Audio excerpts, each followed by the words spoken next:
Bientôt 14 h sur BFM TV. Nous sommes toujours en édition spéciale largement consacrée donc à la situation en Ukraine. Bonjour à tous. Bonjour Thomas. Bonjour Fanny, bonjour à tous. L'actualité en direct avec ces derniers bombardements puisque les combats continuent sur le sol ukrainien. Ici, des dégagements de fumée à Kiev. Et du côté de Kharkiv, la deuxième ville d'Ukraine a été envahie par les troupes russes ce matin. Vladimir Poutine a décidé de renforcer son offensive. Mais les forces ukrainiennes affirment avoir repris le contrôle. Le point sur la situation en direct dès le début de cette édition. La liste s'allonge. Aujourd'hui, la Belgique, l'Allemagne et l'Italie ferment aussi leur espace aérien. La France vient tout juste d'annoncer une mesure similaire, la fermeture de l'espace aérien aux compagnies aériennes russes. Des mesures réciproques sont évidemment à attendre pour certains pays. Alors avec quelles conséquences pour toutes ces économies? On en parle dans cette édition. Volodymyr Zelensky accepte, lui, de négocier, mais pas en Biélorussie. Il ne refuse pas complètement la proposition de la Russie, mais des pourparlers dans un pays allié de Moscou ne satisfont pas le président ukrainien. Vladimir Poutine déplore que l'Ukraine ne saisisse pas cette opportunité. Analyse et décryptage sur le plan diplomatique. L'exode massif des Ukrainiens, près de 370 000 personnes ont déjà fui le pays selon le Haut-Commissariat aux réfugiés. Et ce chiffre va encore augmenter. La Pologne frontalière est en première ligne pour accueillir ces réfugiés. On retrouvera nos correspondants sur place.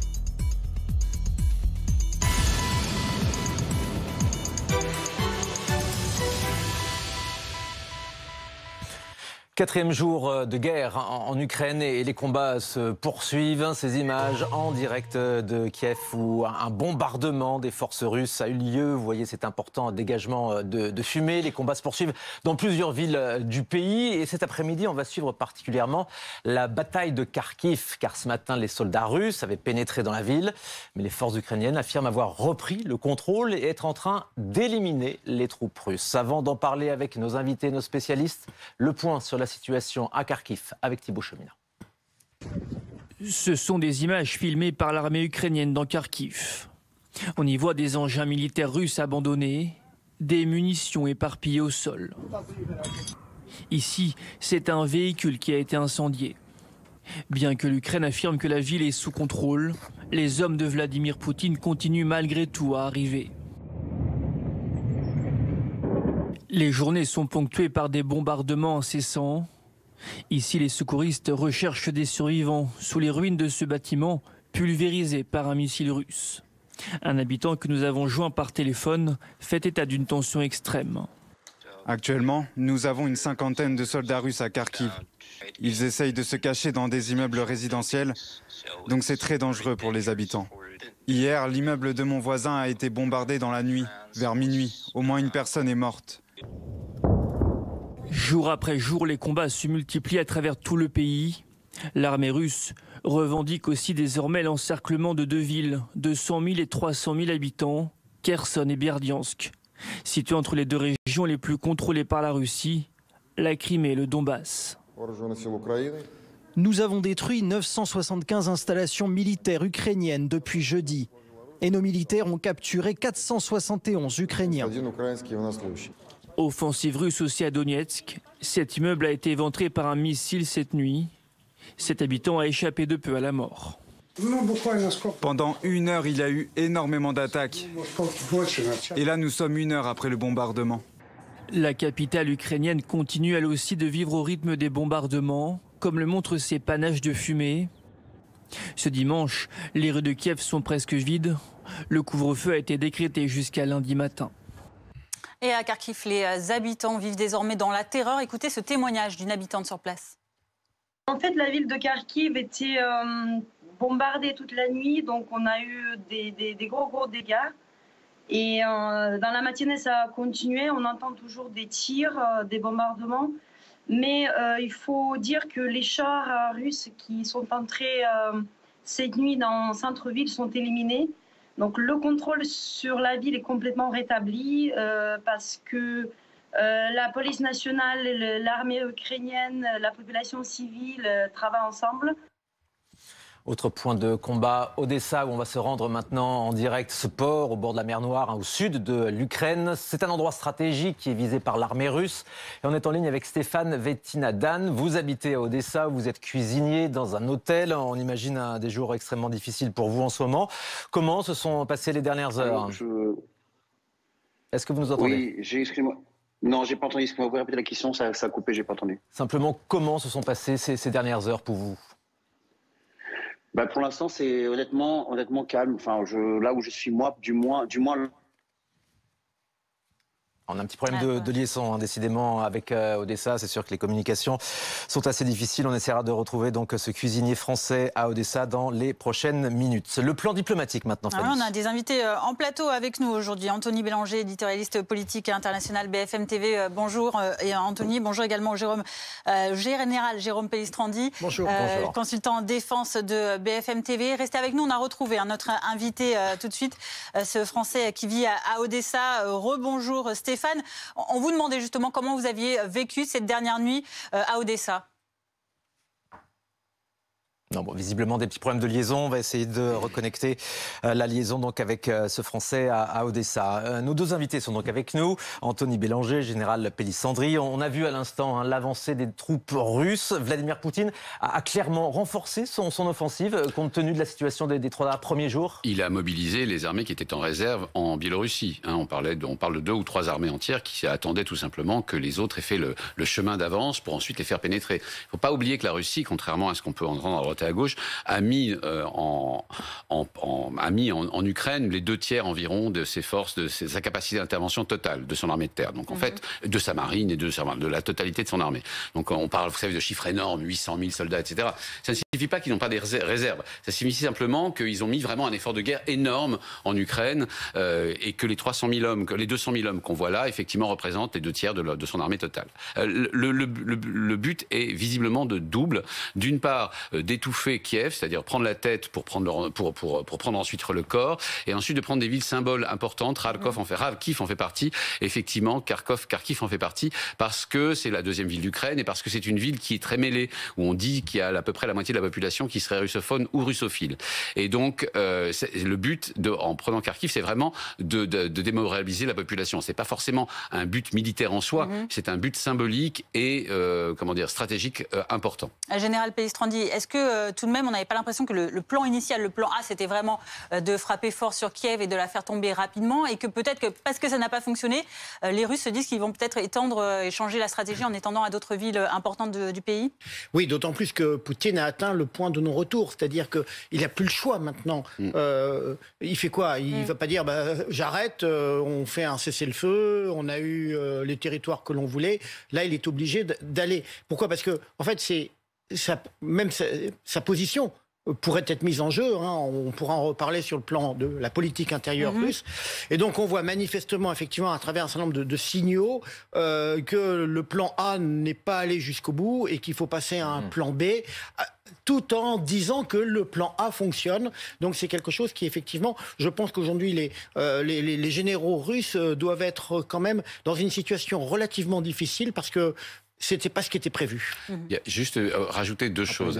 On parlait tout à l'heure d'Odessa, qui est une ville très importante pour les Russes, très symbolique, parce que c'est la ville fondée par Catherine la Grande, c'est la ville rêvée de Catherine la Grande. Donc vous voyez qu'il se mêle à la fois dans cette histoire d'Ukraine, de l'histoire, une narration nationale et en même temps de la stratégie.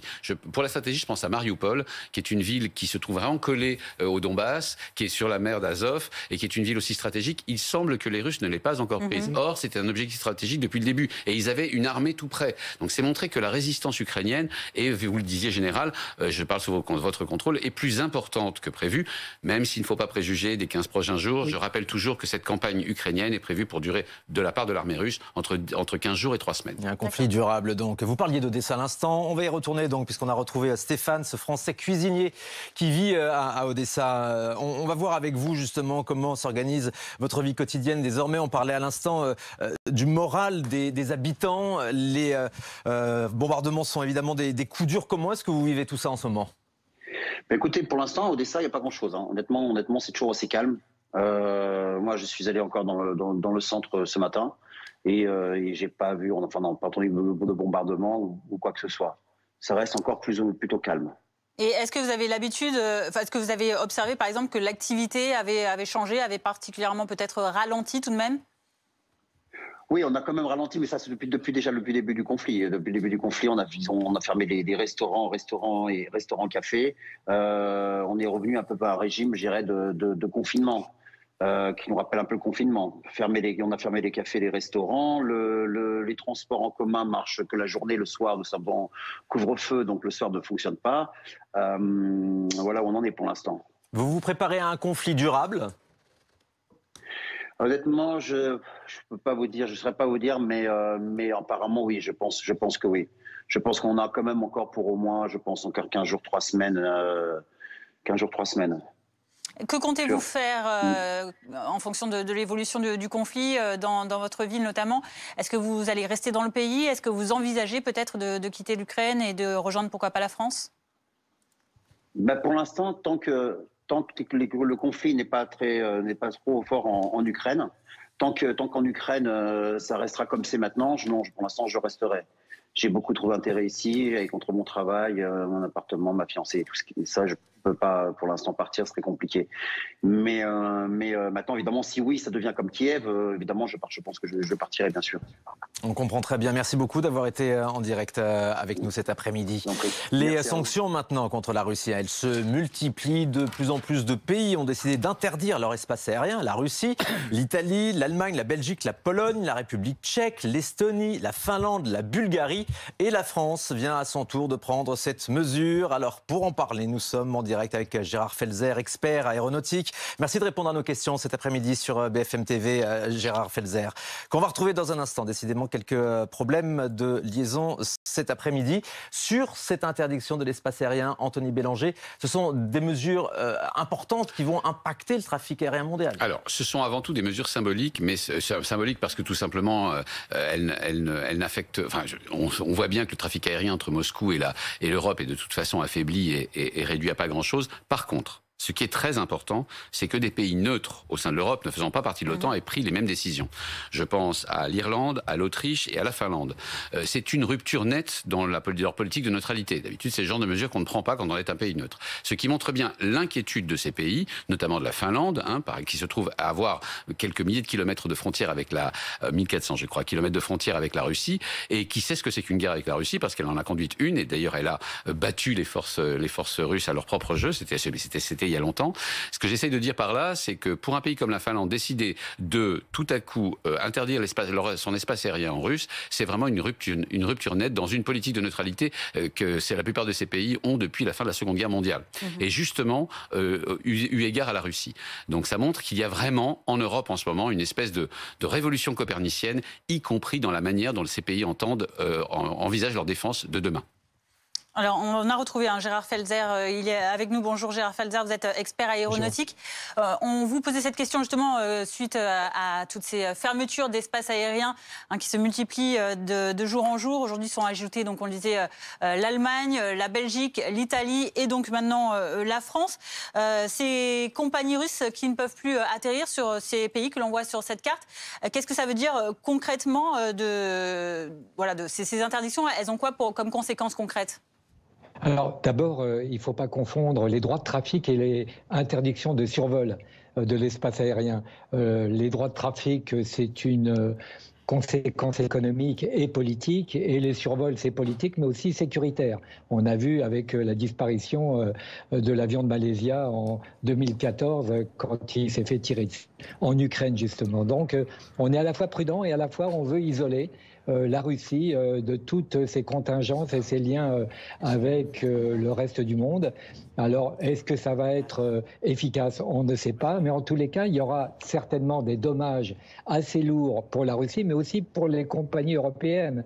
Il ne faut pas oublier que quand même 4,5 milliards de passagers par an sur le monde entier, c'est un tiers pour l'Asie, avec des chemins Europe-Asie qui passent par la Russie. Et si on est obligé de faire un détour, eh bien ça coûte cher. Merci beaucoup pour ces explications, Gérald Felzer. Donc, une mesure qui peut être en mesure de couper la Russie du reste du monde.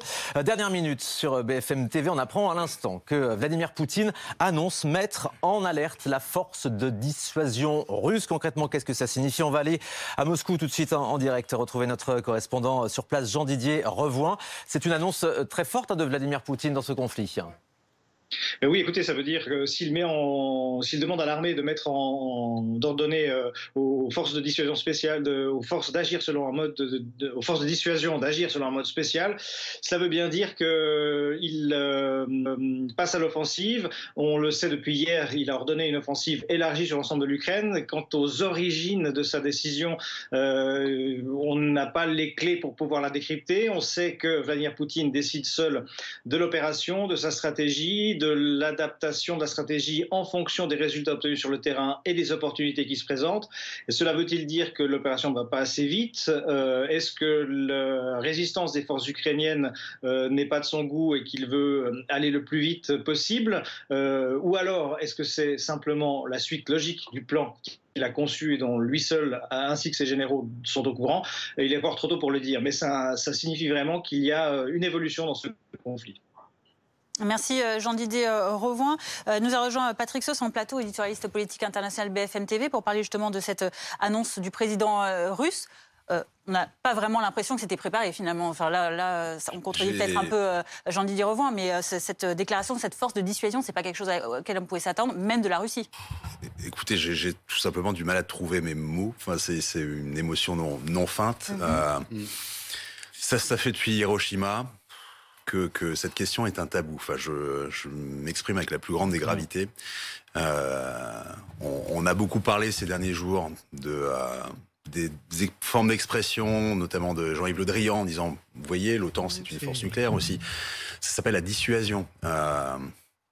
On est dans un jour où la Biélorussie vote et va approuver par référendum la fin de la neutralité de ce pays au niveau nucléaire. Donc, on sait que demain, dès la fin de ce référendum, les Russes vont donc rajouter des ogives nucléaires. Il met en alerte les forces de dissuasion nucléaire. Enfin, je ne sais pas si vous vous rendez compte. Ça vous fait tous réagir ici en plateau? C'est un vrai tabou. C'est-à-dire qu'en fait, depuis la fin de la Seconde Guerre mondiale et le fait que les deux puissances, les deux blocs s'opposaient, le tabou c'était, quoi qu'il arrive, on ne met pas en alerte les forces de dissuasion nucléaire, c'est-à-dire qu'on n'engage pas ces forces, qui peuvent annihiler complètement un continent dans une guerre, on va dire, classique. Et de toute façon, c'est vraiment des armes d'ultime usage, donc d'ultime ressort. Donc, quand Vladimir Poutine fait cette annonce, au début d'une guerre qu'il estime devoir être totale en Ukraine, c'est briser un tabou qui, encore une fois... Alors, c'est pas la première fois qu'il brise des tabous d'une manière générale, mais c'est vrai que pour tous les commentateurs, vous en êtes, Patrick, et puis nous en sommes tous, de l'actualité internationale... Là, on a un tournant. C'est-à-dire, on est un tournant, on est objectivement engagé dans quelque chose dont on ne sait pas quelles conséquences ça pourrait avoir. Mais qu'est-ce qui a justifié, justement, ce passage qui est quand même terrorisant, là. Bon, les gesticulations autour de la dissuasion et de l'arme nucléaire... Il y a l'épisode de 1962, bien sûr, Cuba. Oui. Il y a eu d'autres épisodes, notamment pendant la guerre du Kippour en 73, mais sans communication. C'était des messages qui étaient envoyés, alors à l'époque c'était le téléphone rouge ou d'autres, qui étaient envoyés de façon sibylline, oui. De façon sibylline au plus haut niveau des États. En 2014, lorsqu'il saisit la Crimée, il fait bouger ses unités à capacité nucléaire. Là, il va falloir effectivement vérifier, mais ce genre d'annonce, là, c'est vraiment une bascule. Et il joue un jeu qui est plus que dangereux. Là, ça veut dire, très honnêtement, que ça change tout. Déjà, depuis le 24 février, beaucoup de choses ont changé. Là, on passe dans une autre dimension. Est-ce que ça pourrait être que du bluff ? Non, à ce moment-là, on n'est pas de bluff avec les armes nucléaires. Enfin, c'est vraiment le b.a.-ba de la politique internationale. On ne fait pas de bluff avec les armes nucléaires. Le simple fait de le signaler quand on est à la tête d'un État est une position dangereuse en soi. Par ailleurs, Patrick avait raison de souligner que de toute façon, des armes nucléaires en Europe russe, il y en a déjà à Kaliningrad, qui est cette espèce d'enclave qui se trouve entre la Lituanie et la Pologne. Et effectivement, vous aviez raison de souligner que bientôt on va trouver en Bélarus, ce qui avait déjà alerté pas mal les stratèges et les stratèges militaires d'une manière générale. Non, là, on est vraiment. On va se remettre. On va essayer de commenter ça avec. Vraiment être abasourdi parce qu'on parle vraiment d'annihilation. Enfin, il n'y a pas d'autre mot. Tout le monde, n'importe qui, même quelqu'un qui ne connaît pas très bien son histoire, à l'image d'Hiroshima. Chaque ogive nucléaire, maintenant, c'est 40 ou 50 fois Hiroshima. Enfin, on est dans quelque chose. Effectivement, c'est un jouet là qui est tourné comme ça par Vladimir Poutine. Je crois qu'il ne sait pas lui-même dans quoi il s'engage, parce qu'en face, il y a aussi des puissances nucléaires. C'est terrible. 14h19 sur BFM TV, édition spéciale. On va vous rappeler donc cette information de l'après-midi, un tournant dans le conflit entre l'Ukraine et la Russie, puisque Vladimir Poutine a annoncé il y a un instant qu'il mettait en alerte la force de dissuasion russe. Patrick Sauce, concrètement, il envisage d'utiliser l'arme nucléaire ?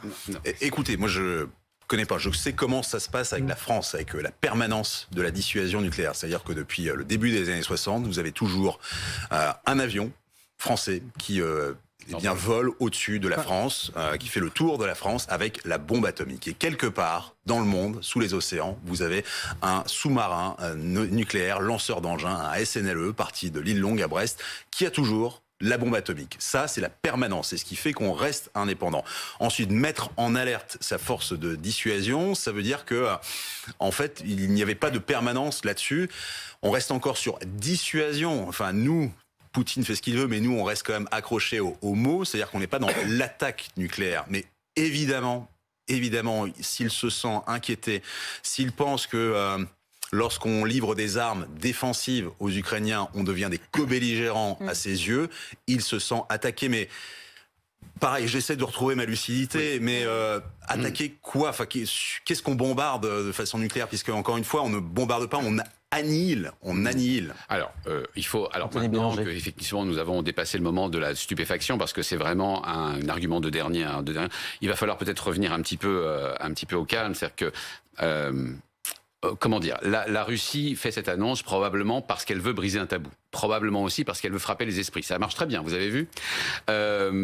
Maintenant, l'utiliser, il y a quand même loin de la coupe aux lèvres. L'utiliser, y compris sur un terrain de guerre, même ce qu'on appelle les armes nucléaires tactiques, dont la Russie, c'est-à-dire de courte portée avec un peu moins d'intensité, mais enfin qui sont quand même passablement destructrices, très destructrices. Je pense que ce que veut faire Poutine, c'est dire je suis sérieux avec l'Ukraine, j'irai jusqu'au bout. Vous avez, le général Palestrandi expliqué tout à l'heure qu'il avait dépassé le point de non-retour. Ça fait partie de ces armes de non-retour, de ces arguments d'avoir dépassé le point de non-retour.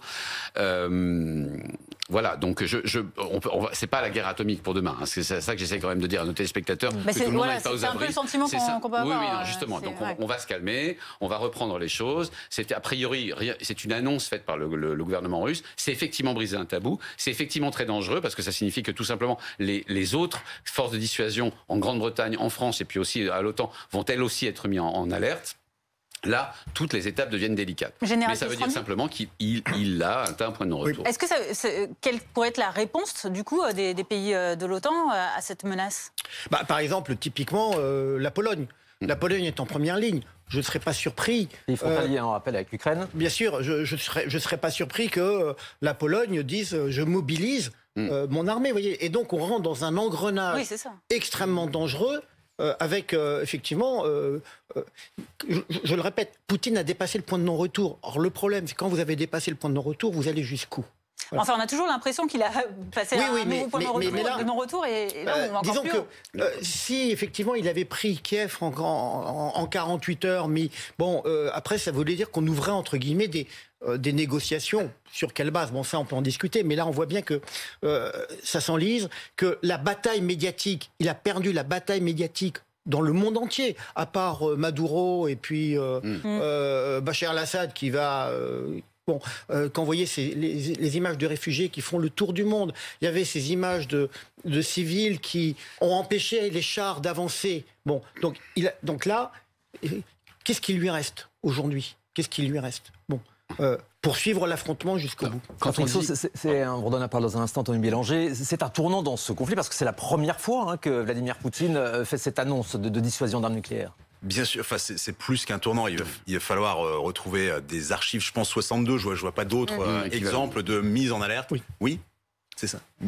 Pardon. 1962, mais je vois que ça commence à se préciser parce qu'on explique aux téléspectateurs, on reçoit l'information sur le fil AFP avec ce qu'on appelle un urgent et une phrase laconique terrible dans ce cas-là. Et ensuite, on a ce qu'on appelle des leads avec un peu plus... voilà, il a demandé son chef d'état-major général de l'armée de placer les forces de dissuasion nucléaire dans un régime spécial de devoir de combat. Donc une première étape. Voilà, je rappelle, de mémoire, c'est 9000 têtes nucléaires. La Russie, c'est la première puissance nucléaire militaire au monde. Vous avez 5000 têtes nucléaires pour les États-Unis et vous avez des pays comme la France qui en ont 290, c'est-à-dire le strict nécessaire. Nous, on en reste là. Vous savez que depuis quelques mois, voire quelques années, les accords sur la limitation des armes nucléaires ont comme du poids vraiment dans l'aile et sont en fait déchirés, encore une fois, par Vladimir Poutine. Qu'est-ce que ça veut dire? C'est-à-dire placer plus de missiles à tête nucléaire, parce qu'on sait de toute façon... Pour revenir aux tirs de missiles depuis le début de cette invasion, il y a ce qu'on appelle les missiles Iskander. Ce sont des missiles qui peuvent à la fois servir de façon conventionnelle, ils sont tirés à 450 km depuis, semble-t-il, la Biélorussie, et vous changez, enfin c'est plus compliqué que ça évidemment, vous changez la tête de ce missile, c'est un missile dual, vous mettez une tête nucléaire dessus. Donc peut-être que l'étape d'après, c'est une image de la télévision d'État russe avec des têtes nucléaires. Ouais. Là on est dans un effet d'annonce en fait, Anthony Bélanger. Alors je pense que oui, enfin c'était un effet d'annonce, franchement. On l'espère bien sûr. Vous avez raison de souligner pour les missiles Iskander, d'autant qu'ils ont été utilisés largement. Enfin ils ont été utilisés depuis la mer Noire, c'est dans des missiles multiformes. Et on a vu que la Russie était capable d'en envoyer environ une soixantaine depuis la mer Noire sur des cibles en Ukraine. Comment vous dire, il faut vraiment raison garder. C'est-à-dire, il faut être à la fois solide, y compris quand on commente, parce qu'on voudrait pas non plus paniquer la population. Il s'agit pas d'aller aux abris tout de suite. Il s'agit d'expliquer ce que Vladimir Poutine fait. Je pense qu'il rencontre une résistance qu'il n'imaginait pas, probablement parce qu'il croit à ce qu'il dit quand il dit que les Ukrainiens sont un peuple frère et qu'ils n'ont pas vocation à résister à l'armée russe. Eh bien, il s'est auto-illusionné. Deuxièmement, c'est plus long, c'est plus difficile. Et je pense qu'il a en tête l'idée qu'il faut que ça aille vite, pour plusieurs raisons. La première, c'est que cette guerre est très impopulaire en Russie. On l'a vu, il y a même une manifestation ce matin à Novosibirsk. Il y a des manifestations avec un courage incroyable de la population russe. Parce qu'elles sont réprimées, il y a beaucoup d'arrestations. Elles sont réprimées, il y a beaucoup d'arrestations, ce qui montre bien la colère et la désapprobation des Russes. Deuxièmement, il n'est pas sûr que l'armée russe aille jusqu'au bout de ce que désire Vladimir Poutine si ça dure trop longtemps. Parce qu'en fait, il est entouré d'hommes qui sont effectivement plutôt des hommes de services de sécurité, d'où il vient, dans ses KGBistes, etc. Mais par contre, l'armée, elle, est peut-être la partie la plus raisonnable de ces services de sécurité russes. On verra. Mais... Et puis, il y a une troisième raison, c'est que comme il ne veut pas que l'armée ukrainienne ait des réassorts, c'est-à-dire des livraisons d'armes de l'extérieur qui pourraient tout à fait augmenter ses capacités d'intervention, eh bien, il intéresse à ce que cette invasion aille très vite. Je voudrais vous entendre, Andrei Kozovoï. Bonjour, vous êtes historien russe. Vous nous avez rejoint sur ce plateau. Quand vous entendez cette déclaration de Vladimir Poutine qui passe encore un cran au-dessus, bien au-dessus, on a parlé ici de tabou, de mettre en avant cette force de dissuasion. Quelle est votre réaction? Alors la première réaction, c'est celle de l'historien de la guerre froide. Ça évoque pas mal de choses. On a parlé tout à l'heure de Cuba. Cuba qui est quand même, donc octobre 62, la plus grave crise de la guerre froide, celle pendant laquelle le monde a été mis au bord du gouffre nucléaire, on s'en souvient, et pendant 13 jours, la fameuse crise de 13 jours, le monde a été suspendu à cette partie de bras de fer ou de poker, enfin ça a été comparé à beaucoup de choses, entre Kennedy et Khrouchtchev. Et Kennedy, l'homme que Khrouchtchev considérait comme un petit genou inexpérimenté qu'il avait rencontré à Vienne en 61, s'est révélé finalement plus fort. Mais encore une fois, il n'y a pas eu que 62, il y a eu aussi 67 guerre des 6 jours, il y a également eu une alerte nucléaire à ce moment-là, 73 guerre de Kippour. Une autre crise qu'on a largement oubliée aujourd'hui, c'est celle de l'automne 83. Faut se souvenir donc des événements à la toute fin de l'été. Vous avez les soviétiques qui abattent un avion coréen avec 269 personnes à bord. Qu'il va nier ensuite dans sa propagande en disant qu'ils n'ont rien fait, après en disant que c'était une opération de la CIA, d'une provocation, etc. Et toute la fin de l'année, on se retrouve dans un contexte hyper compliqué avec la crise des fameux euromissiles. J'ai malheureusement pas le temps de l'évoquer ici, mais là aussi, on a eu une crise nucléaire avec de la peur, ce sentiment de peur chez les populations.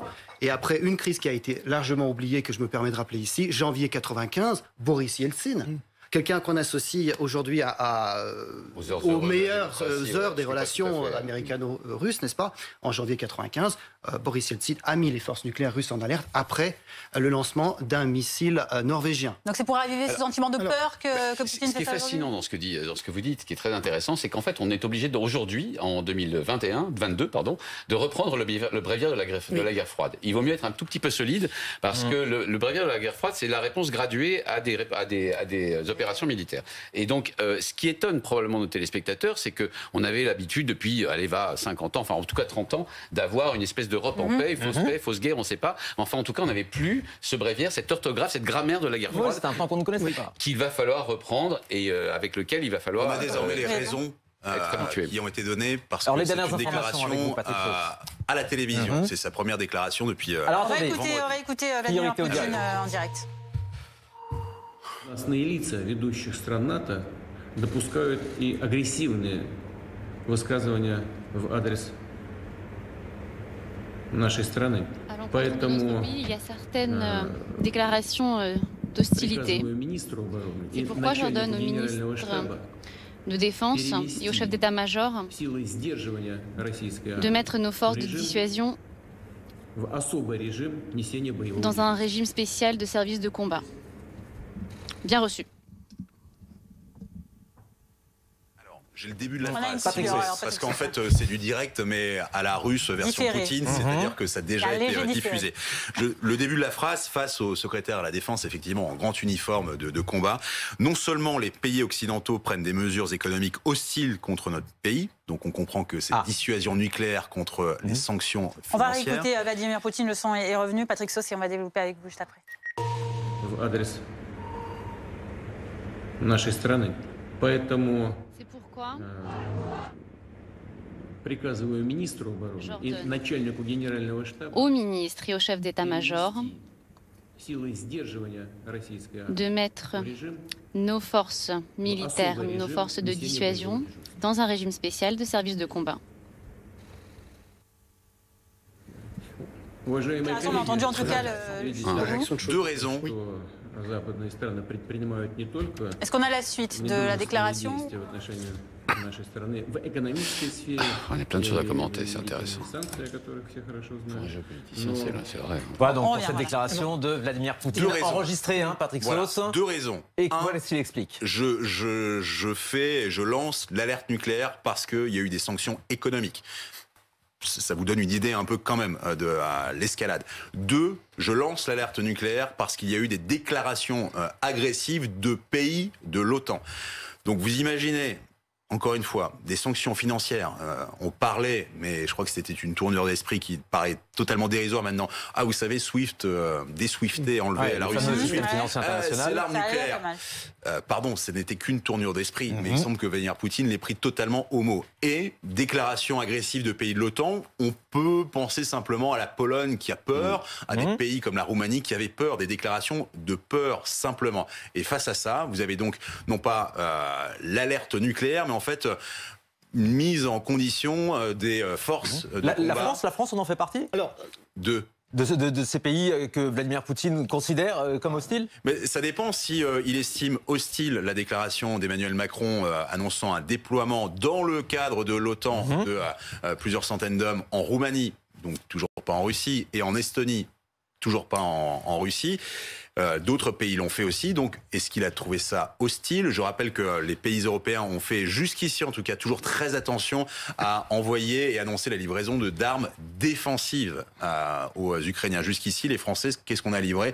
Des gilets pare-balles et des casques. Les Allemands viennent de changer de braquet avec des missiles anti-chars. Mais je dis bien missiles anti-chars. Alors, vous pouvez trouver que c'est offensif, mais c'est pour contrer des tirs de chars. Est-ce que, malgré tout ça, Vladimir Poutine a trouvé que, avec ses actions, les Allemands, les Français, les autres devenaient des co-belligérants?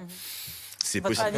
Alors, très concrètement, il faut dire aussi comment ça va se passer, en tout cas du côté russe. Donc, vous avez effectivement, dans la panoplie nucléaire russe, qui a le premier arsenal nucléaire au monde, 8000 têtes, vous avez des sous-marins nucléaires lanceurs d'engins, On en voit suffisamment dans les films. Donc c'est la première puissance nucléaire mondiale.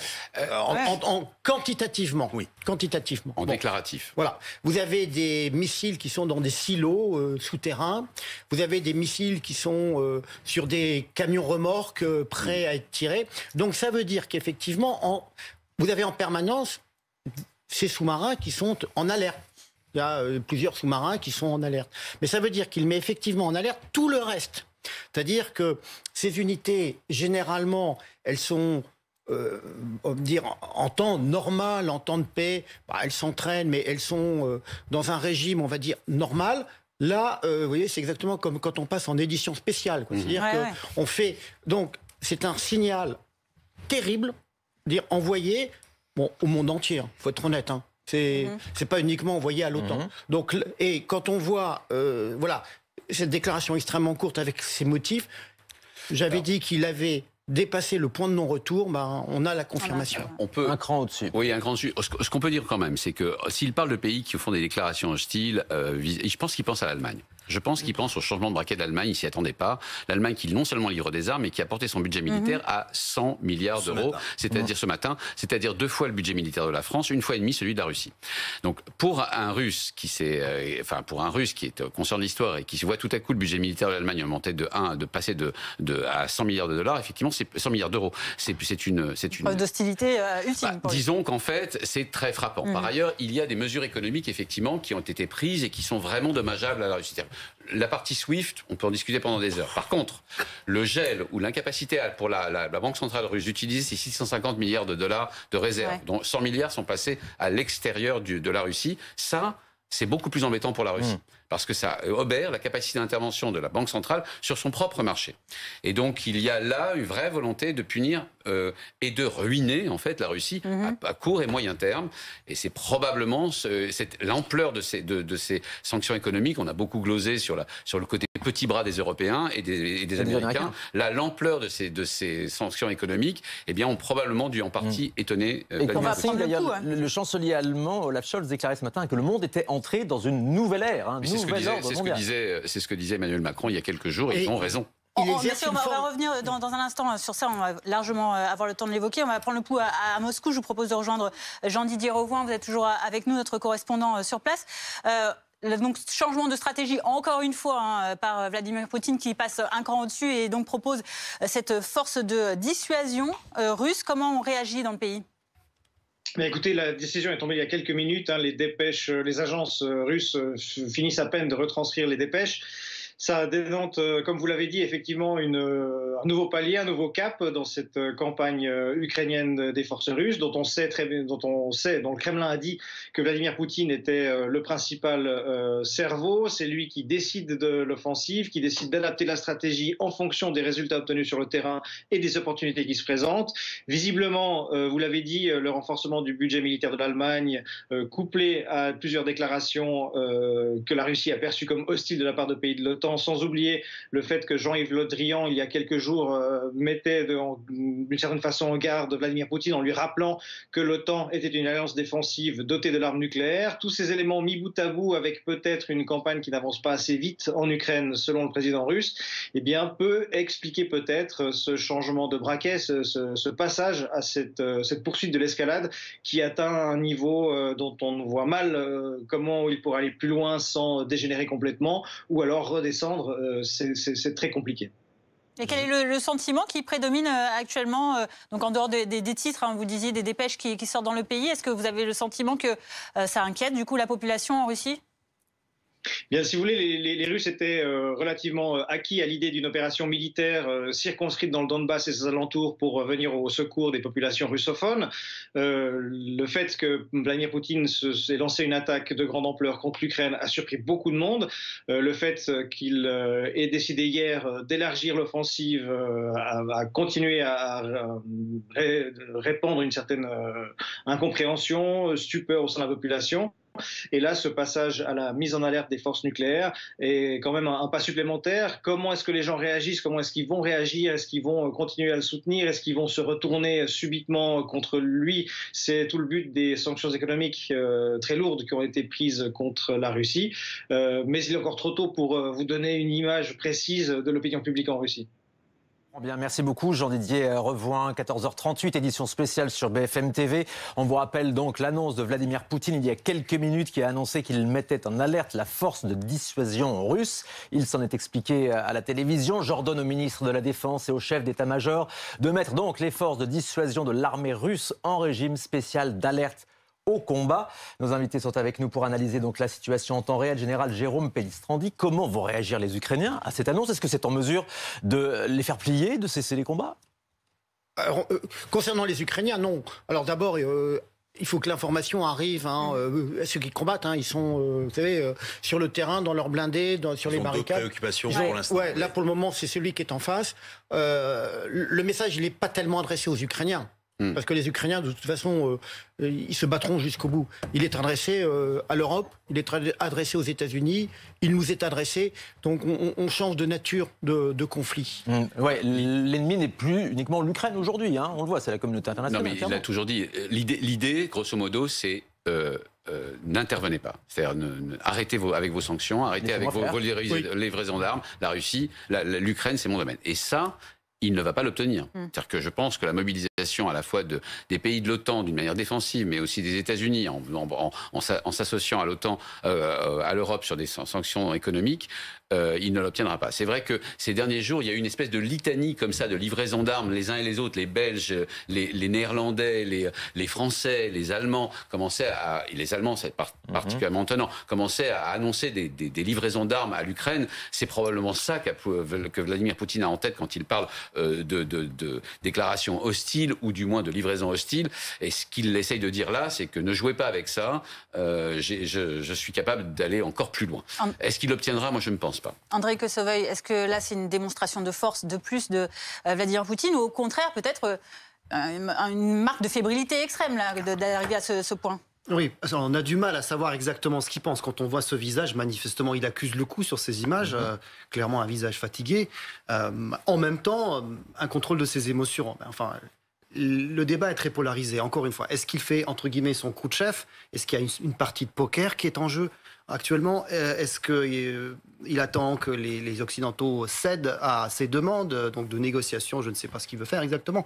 Ou il a réellement perdu la raison, où on a affaire à un homme qui est poussé jusqu'à un point de non-retour absolu. Je n'ose pas citer ici le nom de Hitler, demandant à ce qu'on fasse brûler, n'est-ce pas, Berlin avant l'assaut des Alliés. Voilà. Est-ce qu'on a cet homme qui est décidé à faire sombrer la Russie avec lui, ou encore une fois, quelqu'un qui utilise la carte nucléaire dans une négociation qui va jusqu'à l'apocalypse. Alors, ce type de stratégie, c'est un nom en géopolitique, ça s'appelle la stratégie du fol au fort. C'est-à-dire, en fait, quand on n'a pas le dessus militairement, on utilise des arguments, y compris, où on avance des pions d'une manière totalement irrationnelle pour totalement décontenancer l'adversaire. Quand on a deux armées qui s'opposent et qui se font une guerre classique, au fond, on a à peu près les moyens d'analyser les uns et les autres. Sauf que la Russie, malgré tout ce qu'on dit, n'a encore une fois engagé l'essentiel de ses moyens militaires-là, avait l'intention de faire une campagne rapide, voit que ça patine un peu, et voit surtout que l'Occident est en train de réagir. Donc il applique la bonne vieille méthode du fol au fort, du fou au fort, si vous voulez, c'est-à-dire en stupéfiant la planète, en employant des arguments que même ses prédécesseurs soviétiques n'avaient pas employés publiquement. On va rembobiner un tout petit peu le fil, parce qu'avant cette déclaration d'utiliser la force de dissuasion, on rappelle que des propositions de négociation étaient en cours, que Vladimir Poutine avait proposé de rencontrer son homologue ukrainien en Biélorussie, et on apprend que l'Ukraine confirme des pourparlers avec Moscou à la frontière ukraino-bélarusse. Qu'est-ce que ça veut dire, Patrick Sauce, cette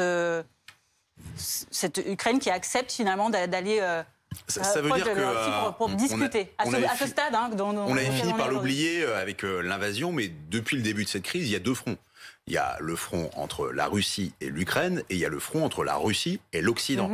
Donc, on s'était focalisé sur le front entre la Russie et l'Ukraine parce que ça nous paraissait important. Et là, d'un coup, ça vient de se basculer. C'est-à-dire que non, on va plutôt se concentrer sur le front entre la Russie et l'Occident parce on est parti dans des sphères très très hautes, celle du nucléaire. Donc, effectivement, Zelensky, il avait dit, moi, je suis prêt à parler, mais pas en Biélorussie. C'était ça, le truc.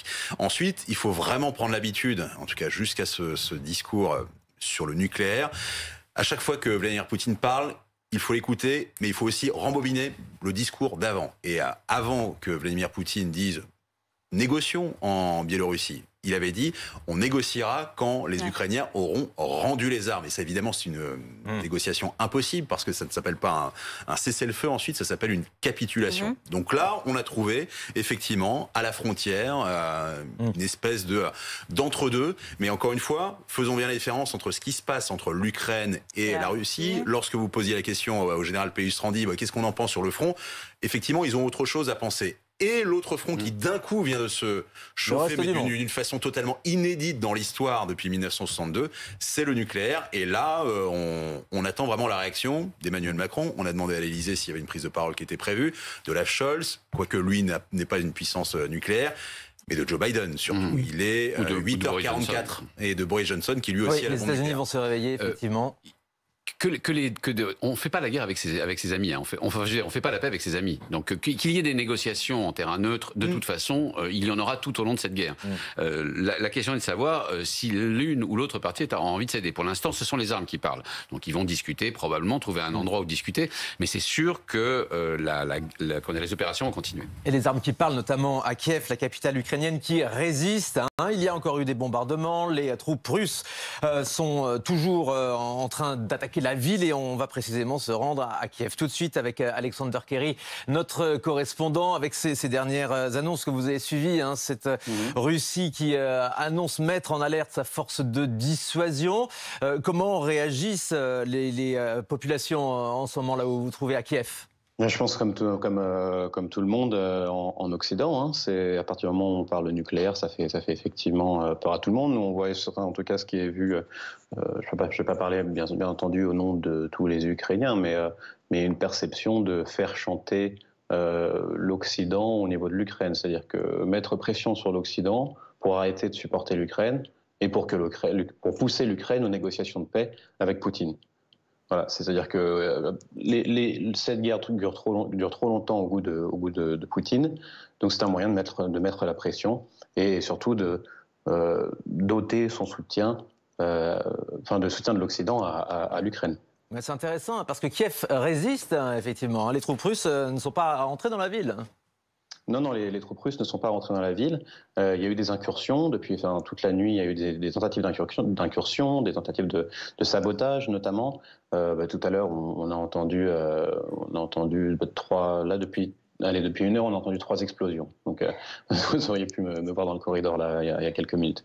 Mais non, c'est simplement ça se tend et ça continue. Et on voit qu'il y a clairement pas une lassitude, mais un énervement de la part de Poutine à ce niveau-là, de ne pas avoir réussi à avoir Kiev en 2 jours. Est-ce que vous avez le sentiment de ressentir une intensification justement des attaques, des assauts dans cette capitale que la Russie a décidément bien du mal à prendre? Vous parliez de 3 explosions en 1 heure. Est-ce que vous avez l'impression que l'énervement de Poutine que l'on ressent avec ses déclarations d'usage de la force de dissuasion, on la ressent aussi sur le terrain? Oui, on la ressent sur le terrain, mais c'est ça qui est paradoxal, c'est qu'on la ressent sur le terrain, mais en même temps, pour les premières troupes qu'il a envoyées, et de plus en plus de vidéos sur les réseaux sociaux le montrent, notamment sur les réseaux sociaux ukrainiens, par exemple, quand des forces de territoriale de défense ou des soldats arrêtent des soldats russes, on se rend bien compte que ce sont des gens à qui on a dit ce sera des manœuvres militaires, c'est pas une invasion. Ils savent pas où ils sont inexpérimentés. Parfois ils balancent leur fuel comme ça parce que ils sont pas nécessairement préparés. Ça ne veut pas dire qu'il n'envoie pas des troupes très préparées. Il a envoyé aussi de Tchétchènes. On a évoqué Wagner aussi. Donc ça ne veut pas dire que toutes les troupes russes sont comme ça. Mais simplement, je pense que c'est oui. Allez-y, poursuivez. Je vous écoute. Allô. Oui. Non, simplement, effectivement, tout ne se déroule pas comme prévu. Voilà. Alexander Kerry, vous restez avec nous sur ce plateau. Andrei Kosovoï est notre invité historien russe pour analyser cette situation. Justement, est-ce que l'armée russe attendait à autant de résistance à Kiev? Non. Tous les éléments semblent montrer qu'au contraire, Poutine est surpris. Il est surpris et cette réaction, c'est la réaction d'un homme qui désire donc agiter cette cette peur du nucléaire, il sait très bien qu'il y a toute une histoire de ces alertes nucléaires dans l'histoire de la guerre froide et puis depuis la guerre froide. C'est quelqu'un qui veut toujours projeter une image d'homme fort et impressionné. Quelque chose que je voulais rajouter par rapport à cette histoire de négociation de délégation. Donc on a appris que les Ukrainiens avaient accepté d'envoyer eux-mêmes une délégation à la frontière avec les Russes. On a appris également que la tête de la délégation russe, c'est un certain Vladimir Medinsky. Pour ceux qui connaissent l'histoire récente, Vladimir Medinsky, c'est l'ancien ministre de la Culture, un défenseur de la voix russe, des valeurs traditionnelles russes, un nationaliste pur et dur, qui avait défendu, qui avait critiqué des films occidentaux parce que il pourrissait, il subvertissait la jeunesse russe, etc. Donc c'est une provocation. Ce n'est pas un diplomate, c'est ça que vous voulez dire. C'est tout sauf un diplomate. C'est une provocation et je pense que Zelensky a bien compris le message. Général Pellistrandi, là, cette situation, comment on peut l'expliquer qu'à peine au bout de 4 jours, on rappelle qu'on n'en est qu'au 4e jour de cette invasion russe en Ukraine, on en arrive à déployer ce genre de menaces? Parce qu'il fait du chantage. C'est dans la grammaire du nucléaire, de la dissuasion nucléaire.